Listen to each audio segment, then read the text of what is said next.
Why am I naked? Bringing a drunk person into your room is the worst. I enjoyed the company trip banquet, but I never expected to be yelled at for helping my drunken boss. I tried to explain desperately, but the next workday, my boss glared at me as she arrived. I need to talk to you. Come to the conference room.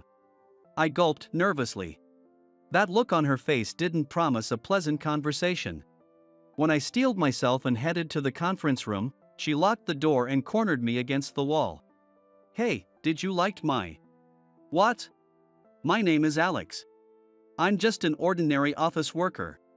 I dislike standing out, so I always try to keep a low profile at work. However, that often doesn't go as planned, and no matter how much I try to stay unnoticed, situations arise that make it impossible. It's never because I did something. It's usually because of my direct boss. Her name is Emily.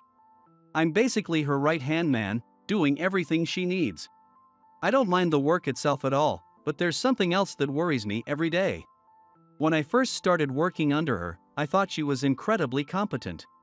Because of that, I found the workplace very comfortable and easy to work in. However, that impression gradually deteriorated over time. The beginning of the change was a lunch outing to a diner, while we were on a business trip. As soon as we entered the diner, I felt countless stares like never before. It wasn't just one person looking at us. I felt eyes on us from all directions. No wonder, because the diner we entered, including the owner, was full of men. And their dazed looks were all directed at Emily. The stares I felt weren't aimed at me, but at her, who was walking close to me. As soon as we sat down, the owner, uninvited, came over with a smile and persistently asked for her order. The other customers kept glancing at her while pretending to eat their meals. Even though I knew the stares weren't meant for me, just being in that space was torture. However, she seemed completely unfazed and continued as usual after placing her order. From my experiences working with Emily, I realized she was very attentive to her superiors, and considerate towards me and other juniors. She was always observant of her surroundings. Someone like her, who pays such close attention, couldn't possibly be unaware of the discomforting stares she received. I realized she endured these stares daily, seemingly unbothered. It made me genuinely admire her strength. However, becoming aware of this shattered my peace of mind. Since the incident at the diner, I became hyper-aware of everything happening around her. I hadn't noticed it before, but she attracted a lot of attention even within the company. Especially from male employees, who would make uncomfortable remarks, or casually ask her out during work conversations. Things that would make me visibly uncomfortable happened to her regularly. Although it didn't directly involve me, she was my direct superior. Given how much she helped me, I couldn't help but feel concerned for her. Thinking about her feelings made it unbearably painful for me. And since she was always in the spotlight, the attention also extended to me as her subordinate. I became sensitive to the attention around me, initially because of her, but eventually towards myself too. The most common reaction was jealousy. She was admired by many as an ideal woman. Working under someone like her was a privilege, regardless of gender. And I'm the only one working in that position. So, it's natural for the jealousy and resentment to be directed at me. Even so, after becoming aware of it, my work life was far from peaceful. I've overheard other male employees talking about me behind my back. How can he be so indifferent working under such a beautiful boss? Maybe he's not into women? If it were me, I wouldn't leave her alone. If he's not interested, I wonder if we can switch positions? To be honest, I've never had those kinds of feelings for Emily. Once, Emily casually asked me, "Alex, do you have a girlfriend?" while having a small talk. I replied, "No, I don't. By the way, about this schedule." And switched back to work topics, fully focused on my tasks. In fact, I've never had romantic feelings for any woman at the workplace. I hadn't thought deeply about it before, but I probably disliked the idea of mixing personal and professional life. However, female employees see this as seriousness, and rate me highly as a stoic man. Alex is such a good worker and a nice guy. I heard he doesn't have a girlfriend right now. Maybe I'll make a move. I overheard such comments, but they didn't particularly make me happy. "Hey, Alex. Are you listening? Sorry. I wasn't. What did you say? It seemed I was lost in thought during work, while Emily was speaking. When I looked at her, she was giving me a puzzled look. That's not like you. Is something wrong? Are you feeling unwell? Do you need to take the day off? No, I'm fine. Sorry about that. Could you please repeat what you just said? I was asking about the progress on the report due tomorrow. Are you sure you're okay? You look more tired than usual. I took a deep breath and rubbed my eyes. I'm really fine. As for the report, I was just about to show it to you. Here it is. Please review it. Impressive. You're always quick with your work. But you do look down. Could it be that you're excited about next week's trip? Next week, we have a company trip. Could it be that you're unexpectedly looking forward to it? Emily nudged my shoulder playfully with her elbow. Don't lump me in with you. Isn't it you who's excited? Ha, you got me. Last year wasn't very enjoyable, so I want to make the most of it this year. How can you be so excited about a company trip? Of course. It's a great chance to bond with colleagues. Plus, she looked intently at my face. When I met her gaze, she quickly turned away. You might end up with your first girlfriend, Alex. I was bewildered by the sudden remark. That's none of your business. Anyway, please check the report. With that, she took the report and walked away, waving it slightly. I had told her before that I wasn't interested in office romances, so she should know. When I mentioned that I had never had a girlfriend, she was so surprised she froze. According to her, people who don't experience romance during their school years struggle as adults. She patted my head sympathetically after saying that. In the end, she even said, "Good luck." I was annoyed and made a sarcastic remark, but she just laughed. It's true I've never been in a romantic relationship. But during my school years, I did have crushes. I attended a private school, spending my days studying. My parents were strict, and even on weekends, I couldn't hang out with friends, or watch TV or read comics. A tutor would come to our house, and I would spend the entire day studying.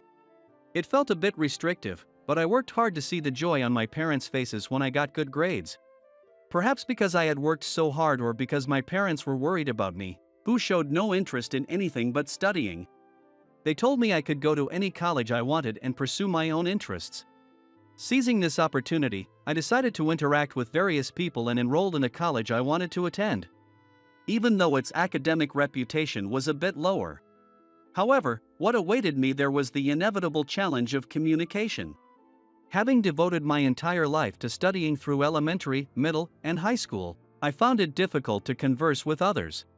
Since I hadn't enjoyed any typical childhood pastimes, I couldn't relate to the topics my peers discussed. And I couldn't tell interesting stories either. Eventually, I began to feel isolated on campus. But there was one woman who didn't abandon me.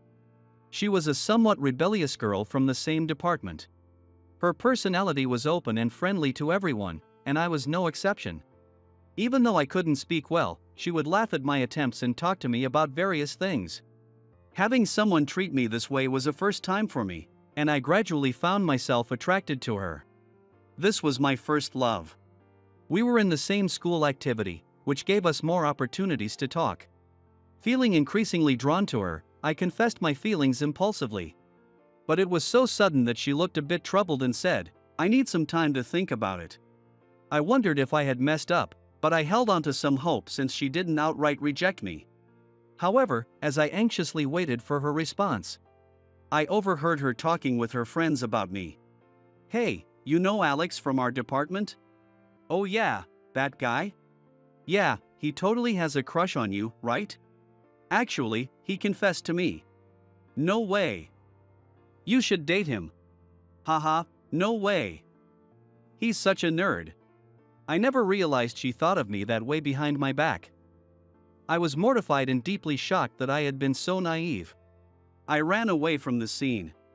It was still morning, and I had afternoon classes, but I couldn't bring myself to attend them. I went back to my apartment and didn't leave for several days. Thus, my first love ended in the worst possible way, unknown to anyone else. Since then, I've struggled to talk to women and ended up as an adult with no romantic relationships. This experience likely contributed to my negative views on romance. Watching male colleagues flirt with Emily, or hearing women make comments suggesting they liked me, became painful or indifferent experiences. Alex. As I was leaving work, Emily called out to me. Since we often had the same route home, we occasionally walked together if our schedules aligned. Today was one of those days. You seemed off today. Are you really okay? Yeah, somehow. We talked as we walked. Emily, can I cancel the company trip next week? Emily froze as if struck by lightning. Why?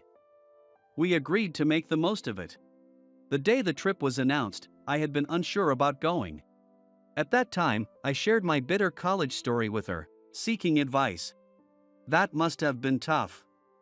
But even if it's uncomfortable, I think it's important to learn how to interact with colleagues outside of work. We work towards the same goals every day, so knowing each other better makes the work smoother. At that time, having someone to talk about my worries lifted my spirits, which was rare for me. Because of this, I decided on the spur of the moment to take a chance and go. Thinking, there might be an opportunity to change myself somewhere out there. But now, old memories resurfaced, making me reluctant to join the company trip. But, still, I can't do it. Even though I was talking to Emily, it was embarrassing to voice my doubts. Still, being able to be so honest with her made me wonder if I had some special feelings for her. You'll be fine. You've got this. After all, you're my excellent subordinate. You'll be okay, you can do it. Her words echoed the encouragement my first love once gave me. I almost misunderstood her intentions. Just like the other woman, she was only trying to motivate me just as her subordinate. She didn't see me as a romantic interest. I told myself this to stay calm. Even if there weren't any special feelings, she worked with me more than anyone else in the company. She must understand me better than anyone. The words from her felt genuine and not just for show. And even if things don't go well, I'll be here for you, right? Is this some kind of new harassment? What? You cheeky subordinate. Thanks to our joking banter, the old unpleasant memories and anxieties faded away. The day of the company trip arrived. Feeling a bit nervous, I headed to the bus boarding area. When I arrived, I saw the employees already gathered in their casual clothes. Everyone looked happier and more vibrant than they did at work. Just seeing this brought back old memories and stirred up my anxieties. As I stood at the boarding gate, I heard a voice from behind. Good morning, Alex. It was Emily who greeted me. Emily. All right. Let's go join the others. She took my arm and led me toward the group of employees. Despite my worries, the company trip turned out to be very enjoyable. Emily sat next to me on the bus, so I didn't have to worry too much, and being in the aisle seat, the person across the aisle started chatting with me. I rarely talk about anything other than work in the office. Especially not about personal matters. I felt the same, but the people who talked to me seemed to find it refreshing too. Even though I never ran out of things to talk about on the bus, since I didn't start conversations.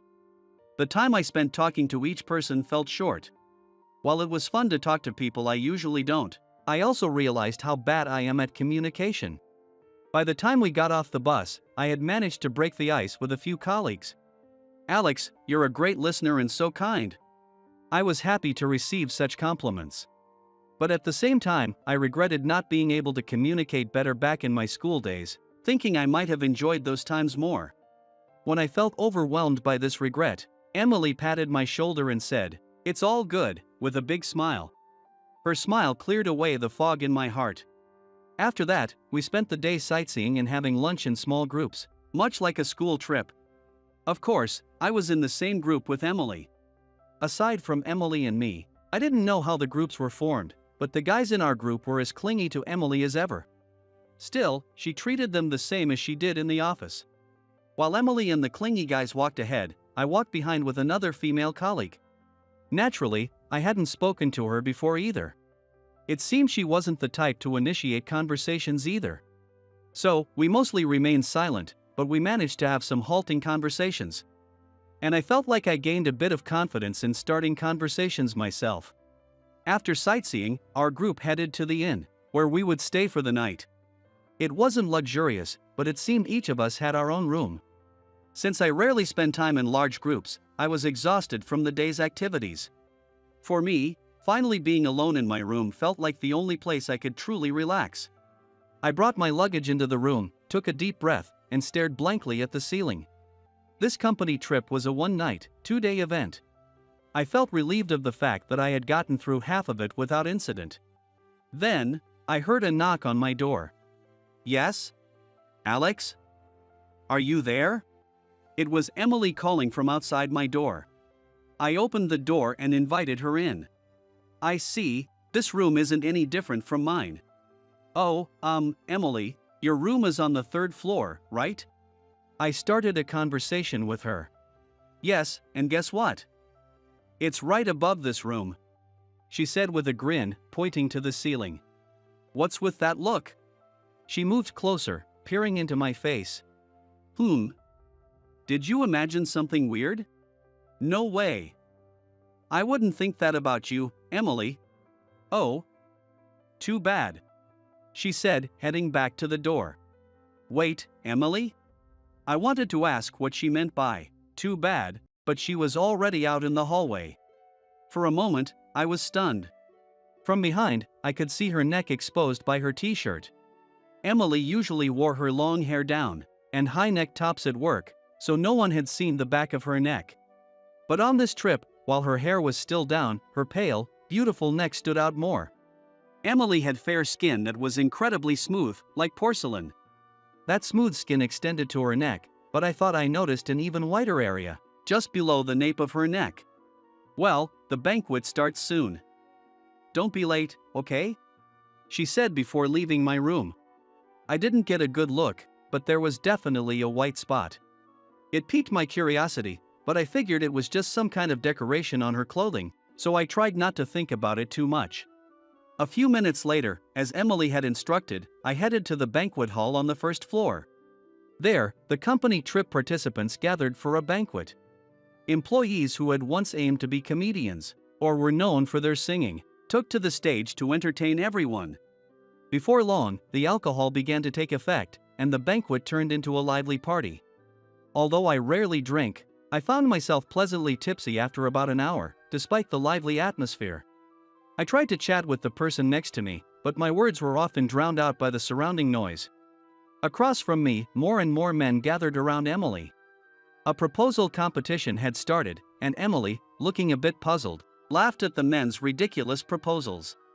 Seeing her like that made me happy, and I decided to leave early to prepare for tomorrow. I told the person next to me, I don't want to be affected tomorrow, so I'm heading out, and left the hall. I wanted to say goodbye to Emily, but the crowd around her was too thick, so I quietly left without saying a word. When I got back to my room, the noise from the banquet still echoed in my ears, making me dizzy.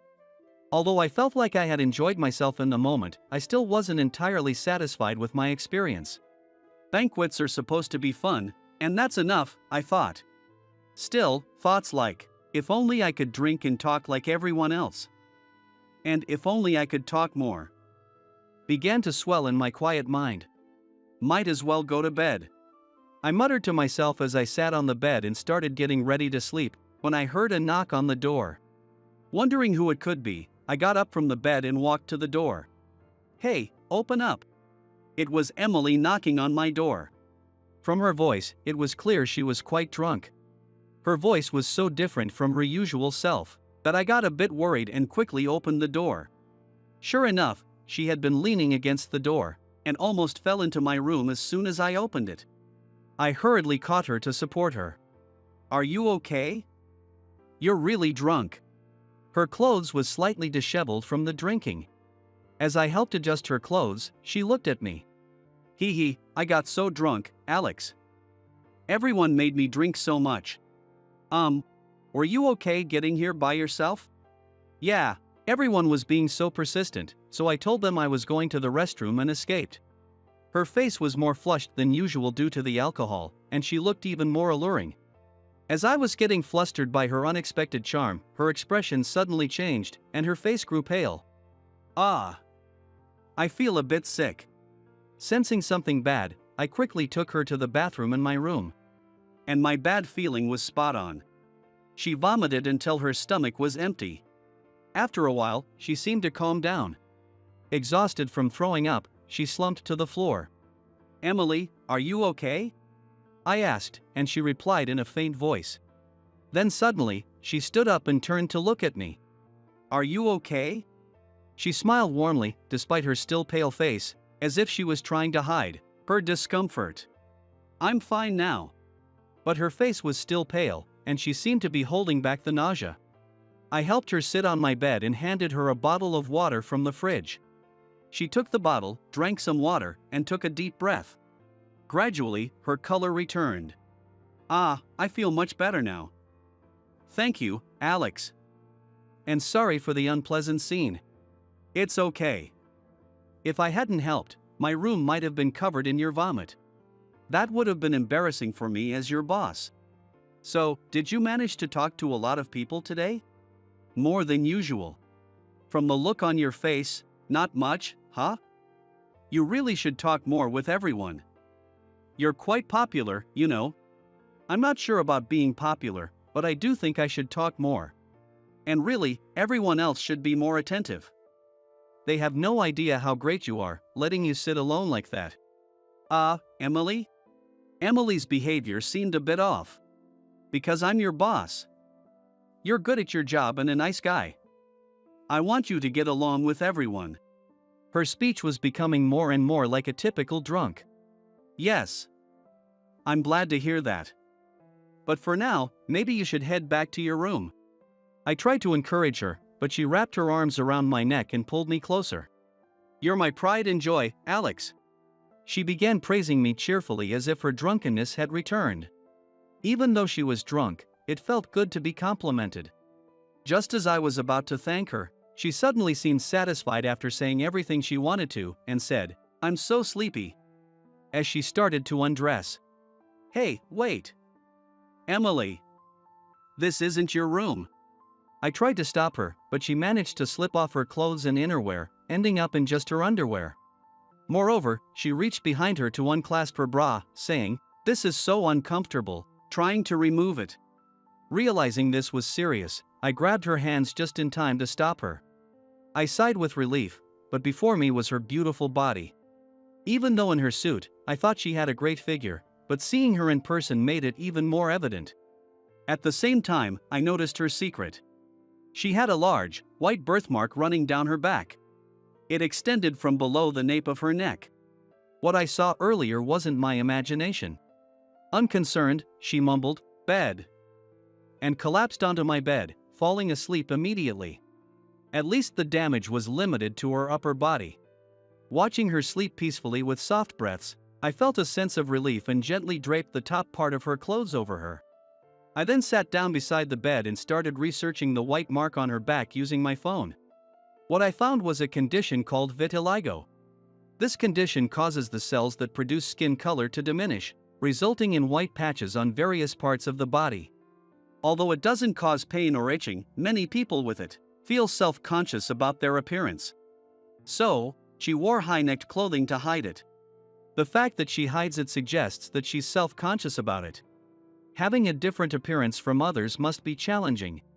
It must have been hard, especially as a child. Reflecting on this changed my perception of her from just a beautiful and cheerful person. Realizing she might catch a cold, I laid her properly on the bed and covered her with the blanket. I then sat on the sofa, watching her sleep. Come to think of it, she rarely talks about herself. Maybe she doesn't have many good memories related to it. And it's understandable that she wouldn't share such things with a subordinate. But now that I knew, maybe this could be a chance to get to know her better. How should I bring it up? Lost in these thoughts, I didn't realize the night had passed and the sun was starting to rise. The morning light woke her up. She sat up and looked around. Noticing the chill, she looked down at herself and then at me. "Good morning," I said. Before I could finish my greeting, she quickly pulled the blanket over her upper body. "Why am I in my underwear?" "What?" she exclaimed, looking between me and her body. Then she glared at me with a red face. Did you bring me here? That's awful. It seemed she had no memory of last night. I sighed deeply and explained. Emily, you came into my room and started undressing on your own. Do you often do that when you're drunk? She froze as if remembering something. Her shoulders shook and she blushed even more, curling up. Actually, yes. When I drink too much, I'm really sorry. Having calmed down a bit, she apologized sincerely. Feeling awkward, I hurriedly handed her a robe. It's okay. But please put this on so you don't catch a cold. She quickly put her clothes back on and covered herself with the robe, blushing. I'll go back to my room. I'm really sorry. She apologized again and quickly returned to her room. Finally, things calmed down. I didn't mention the white mark at all, but I suppose I didn't have the chance. Maybe she doesn't care about it as much as I thought. Yeah, no one wants to hear comments about their skin. I should just forget about it for her sake. I decided to keep the knowledge about her mark to myself. As I pondered these things, I felt myself getting drowsy. I ended up sleeping for about 2 hours. Soon, it was time to check out of the inn, and I boarded the bus. The company trip ended without incident, and life returned to normal. The trip made me more social at work, but my communication skills didn't improve overnight. Still, I hoped this experience would help me gradually open up more. I was grateful to Emily for giving me that opportunity. As soon as I got to work, Emily called me over. She instructed me to meet her in a conference room at a specific time. I was sure no one else would be using the room at that time. However, when she called me over, her expression and tone were more severe than usual. Worried that I might have done something wrong, I entered the conference room. Before I could ask, Emily quickly locked the only door and, without turning on the lights, pushed me against the wall. It made my heart race. What's this about? How did you like my body? Her mischievous smile was different from her earlier seriousness. I felt my heart race, in the face of her teasing grin and the situation. Ha! My voice cracked from surprise. Enjoying my reaction, she grinned even more. You liked what you saw, didn't you? I remembered seeing her upper body that night on the trip, and my heartbeat quickened. She released her hand from the wall and tugged at the neck of her high-necked innerwear. This is called vitiligo. White is a beautiful color, don't you think?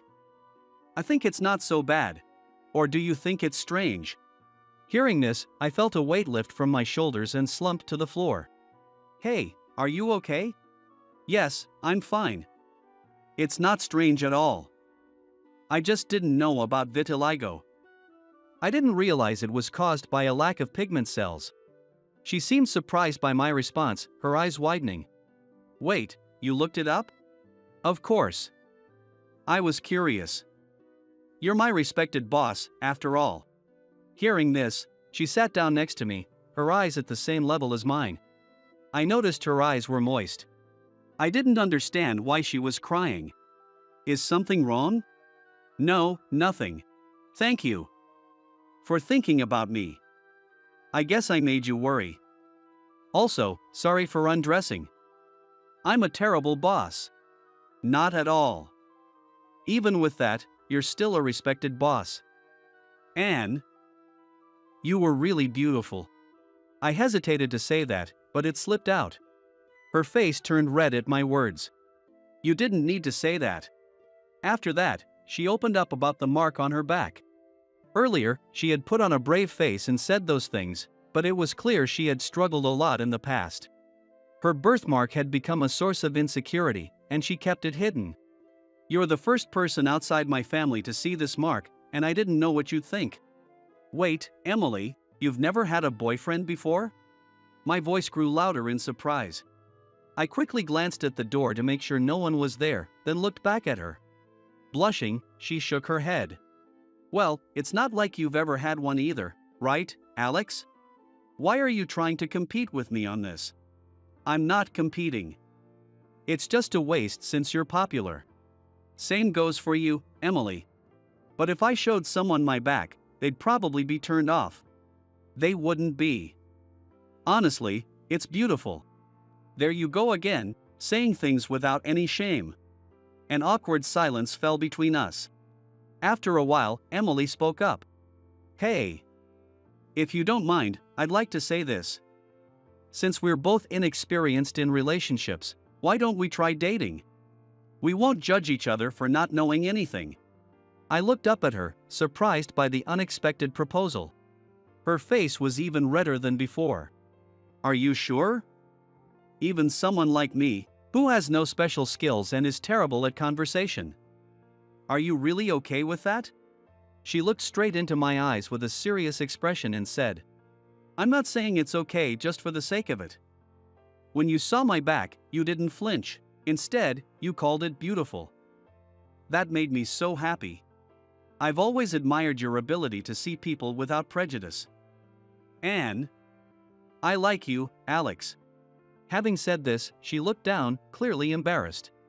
Hearing her words, I realized the feelings that had been growing inside me. The discomfort I felt when other men looked at her, the attraction I felt during our conversations, it all made sense now. I had been suppressing these feelings because of my past. But her confession lifted the lid on those emotions. I realized I liked her too. I've felt the same way.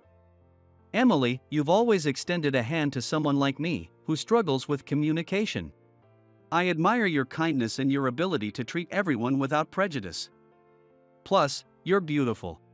Her eyes widened with delight. Oh my gosh. If you keep saying things like that, I'll fall for you even more. I reached out my hand to her. Once again, even though I'm just me, will you let me be by your side not just as a subordinate, but as your partner? With tears of joy in her eyes, she took my hand.